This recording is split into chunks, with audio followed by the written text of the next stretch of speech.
Welcome back to Catholic Conversations. I'm your host, Joelle Zarnowski, and this week we are joined by Rick Hensel, principal of Notre Dame Jr. Senior High School out in Utica. So thank you for joining us today. Oh, thank you for having me. Good to be here. Yeah, so we're getting ready for a new school year here. We sure are. And everybody will be coming back. This episode's going to come out right after Labor Day, so everybody will be coming back in the next couple of days. So crazy to think the summer Yes, I know. You gone. like blink and it's over. Yep. Yeah, so I'm sure you're excited for the new school year and getting everybody back in the building together. Absolutely. Yeah. So so as we get into this new school year, can you share with our listeners what are some of the things that you and your faculty are looking forward to, like you're excited about for this school year? Well, I think like any educator, we're all looking forward to welcoming back our students. I'm just thinking the first day is always so awesome. It's great to see, you know, a kid's face light up when they see their teacher for the first time for the year. Even teenagers, you know, I'm a junior, senior high school, but even teenagers, when they walk through the door for the first time, they see their favorite teacher maybe pass by in the hallway and their face just lights up. There's something awesome about that. It just goes to show what impact teachers have. So I always love that. It's a great time of year. And let's face it, it's like school new year, right? It's, you know, forget about resolutions in January. It's like this is a blank slate again for students. We're going to set the record straight. We're going to start set some new goals and set out to achieve them. So it's an awesome time. But in our school at Notre Dame, we actually started a house system last year. If you're familiar with Harry Potter, kind of similar. I'm wearing my Hufflepuff there shirt you today. Go. So yeah, with a Catholic spin, of course. Our students started that initiative just around Christmas break last year, so it's kind of new to us still.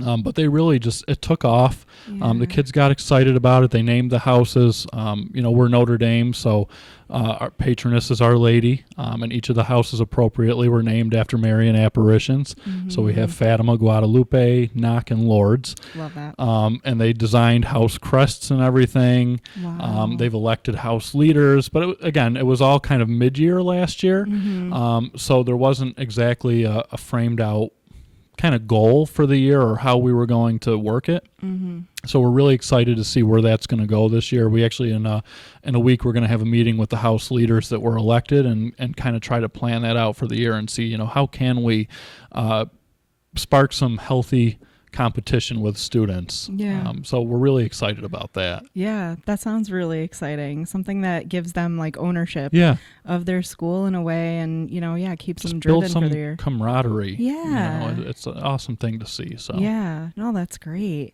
So obviously we're talking about Catholic schools specifically. So, you know, in your experience, can you talk about what you believe sets Catholic education apart from other educational models? So at risk of stating the obvious, I'm going to say Christ. Mm-hmm. I was actually asked that in an interview at our local news station in Utica during Catholic Schools Week. You know, what makes Catholic schools different? I said, well, it's Christ. John Paul II famously said that the mission of Catholic education in the United States was to communicate Christ.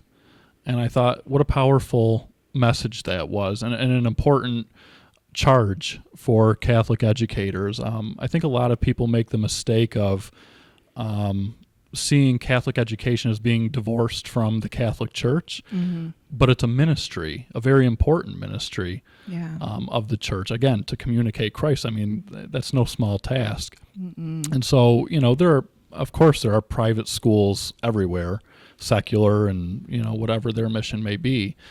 So what separates the Catholic school from every model? It's Christ. It's the ability for us to talk about him, to share the gospel message, to share the love of Christ, the peace of Christ.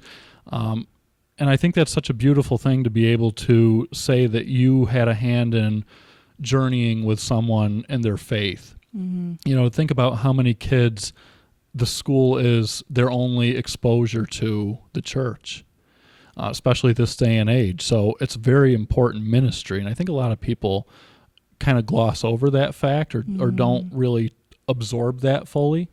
There's a little like placard in the school, and I think probably every Catholic school at some point had it or has it. And I've probably passed it every day for the better part of 20 years as a student at Notre Dame myself to a teacher, now an administrator. And it reads very simply, Be it known to all who enter here that Christ is the reason for this school. He's the unseen but ever-present teacher in its classes. He's the model of its faculty and the inspiration of its students. I'm actually kind of impressed I remembered that. That is impressive. But I noticed it the other day, and like I said, I've passed it probably for 20 years, but never really paid attention to it. And I just thought, what a powerful message that is. You know, the Catholic Schools office here in the diocese has a mission statement, which is beautiful. Each of our schools has its own. It's sort of a derivative of it. But I just thought that sums it up. Yeah. When you walk through our doors, you should feel the presence of Christ, and that we're accompanying students on their faith journey, and that we're able to impart that, like I said, that love of Christ in their hearts. I mean, to me, that's everything. Yeah. So I really think that's what sets us apart the most. Yeah, absolutely. And do you feel too that Catholic school students, they have this like foundation of their lives that maybe they wouldn't have if they even started in public school or finished in public school? I know me personally, I went to St. Mary's Academy in Baldwinsville for elementary, nice. and then I switched to public school after that. But I keep in touch more with my classmates from elementary school than I do with anyone that I went to high school with. And Sure. I think we just had a closer bond through our time at St. Mary's. Yep. So I'm sure that you probably see that in your students at Notre Dame as well. Absolutely. Absolutely. You know, every organization will try to brag and say, well, we're like a family here. I think Catholic schools really own it, though. Yeah. And you're absolutely right. I went to a smaller Catholic elementary school. I mean, I did go to Notre Dame, but St. Peter's in Utica, which is now closed and merged with our elementary school. But you're absolutely right. The friends that I had through my whole life, my best friends that I still stood up in my wedding even, are friends that I made at St. Peter's so many years ago. And so it's a beautiful thing. They're tight-knit communities. I mean, sure, it's a small environment, but I think there's also that dimension of the faith. There's something, the Holy Spirit, it's got to be, that kind of binds us all together, these Catholic school communities. Yeah, absolutely. Absolutely. So specifically for your school, on top of the faith aspect of Catholic education, what are some of the key values and traditions that you feel define Notre Dame, and how are those passed on to like your new incoming students each year? So Notre Dame, I think, has a long-standing tradition, reputation of service. You know, we have an ROTC program at the school that's very successful, especially for our size. But campus ministry, you know, and various other programs in the school. But service has always been ingrained into everything that we do. And I really think that our students, they're just civically minded.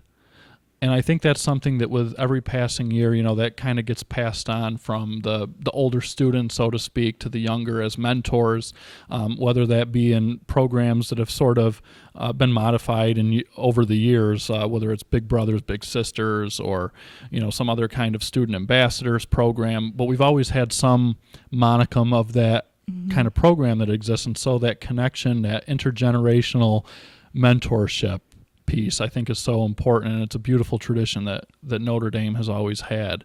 You know, like I said, now with the elementary schools in Utica, you know, years ago when they came together, you know, we've got that pipeline now where we're one pre-K through 12 system of schools, and so we have a lot of opportunities to do that sort of intergenerational, like I said, mentorship, but really just to connect.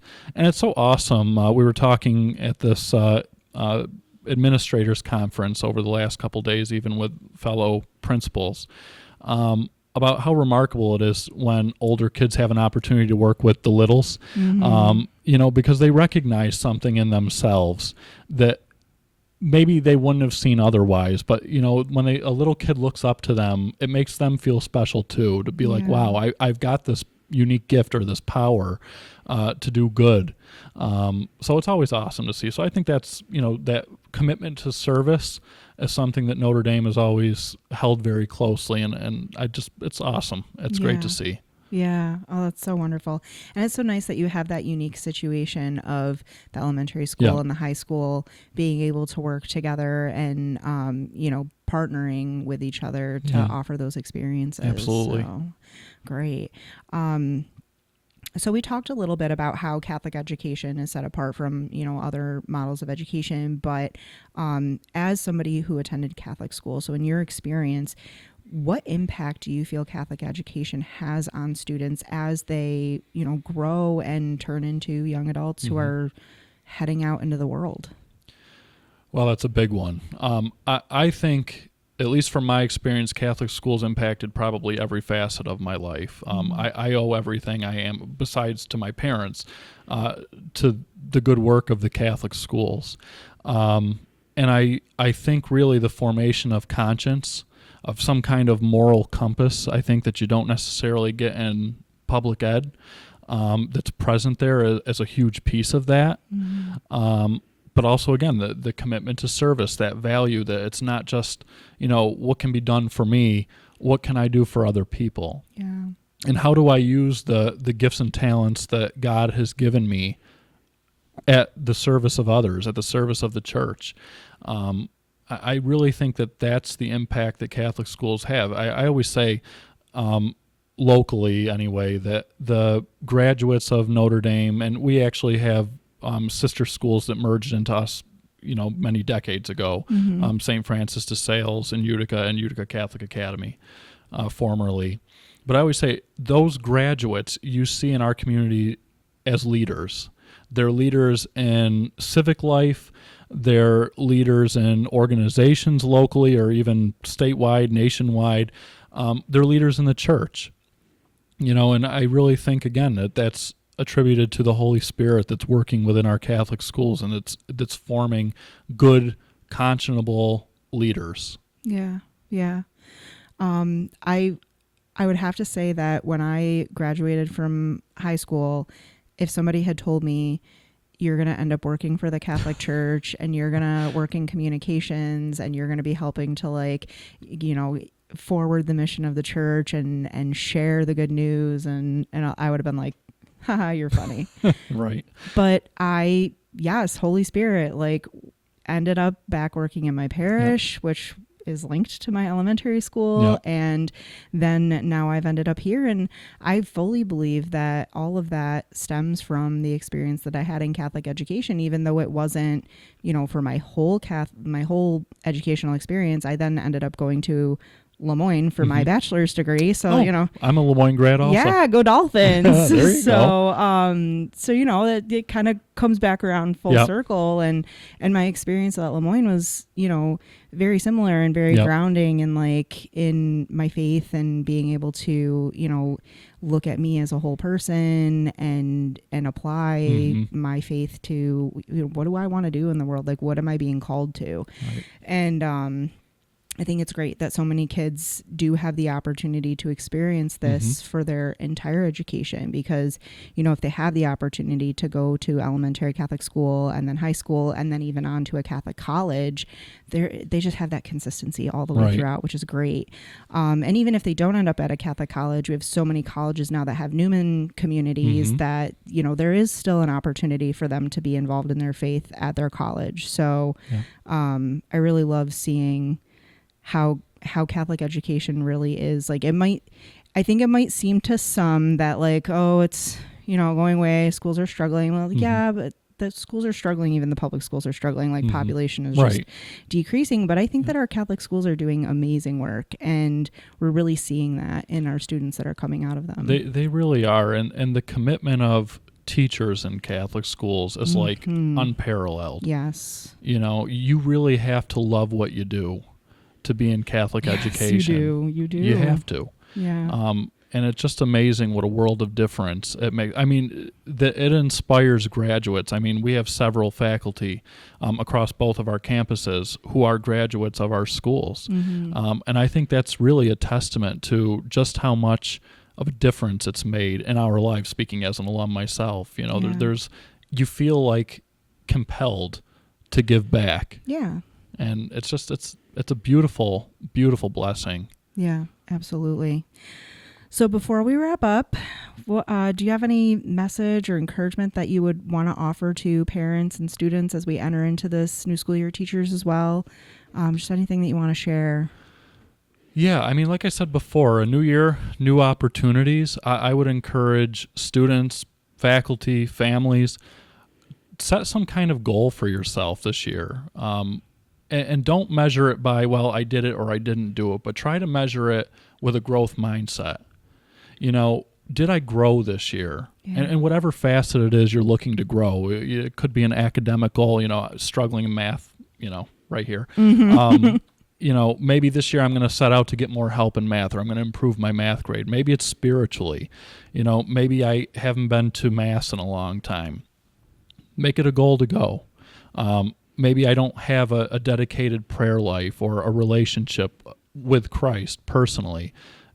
Maybe I won't have that all sorted out within one school year, but maybe I'll show some growth. Yeah. So whatever it is, set a goal for yourself, try to grow. For the teacher, I'm going to try to reach this student that I've really been working on, and I'm going to make some inroads with it. Well, that's progress. That's a success. So celebrate it. Yeah. So I say set a goal and, don't be too hard on yourself. Yeah. Measure the growth and give it to God.